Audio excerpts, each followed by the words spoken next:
Hey, I've been following your thesis on explainable AI in minimally invasive surgery. Really cool direction. I'm not deep into technical development right now, but I am training personal chatbots with surgical insights and building voice-based scenarios from surgical videos. I want to bring the anatomical facts and events of the OR to life so others can understand and use them, maybe even in future educational games. That's a refreshing angle. Sometimes the most impactful contribution isn't in coding, it's in surfacing real surgical insights.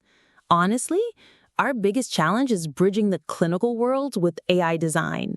Your understanding of anatomy and what actually happens during surgery could ground this whole explainable system in reality. Exactly. I'm passionate about making sure AI doesn't just throw predictions, but that it reflects what a surgeon would consider, why they reach for a certain tool, what anatomical cues guide their choices. I want my chatbots to capture that thinking and guide learners intuitively. That's gold. In our thesis, we're interviewing surgeons to identify what kinds of explanations they trust. You're already rehearsing that kind of dialogue through voiceovers and chatbot training. It could be a great way to prototype user-facing interactions even before we touch code. Totally.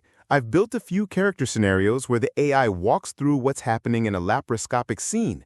Not full-on simulation yet, but it's rooted in real OR understanding.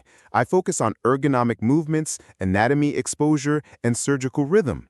Things learners and machines both need to grasp. That's fascinating. Sounds like you're building narrative layers that make surgical data usable and memorable. Even without technical implementation, that's a huge piece of the puzzle. Maybe we could work together to translate those anatomical storylines into design prompts for our team.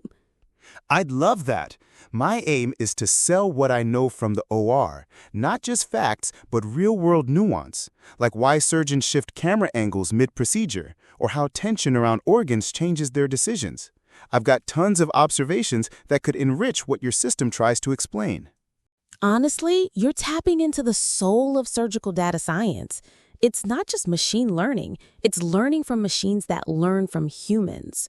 Your insights could shape how we teach, explain, and trust surgical AI. Let's get you connected with Lars Wagner and see how we can bring your anatomical narratives into our methodology.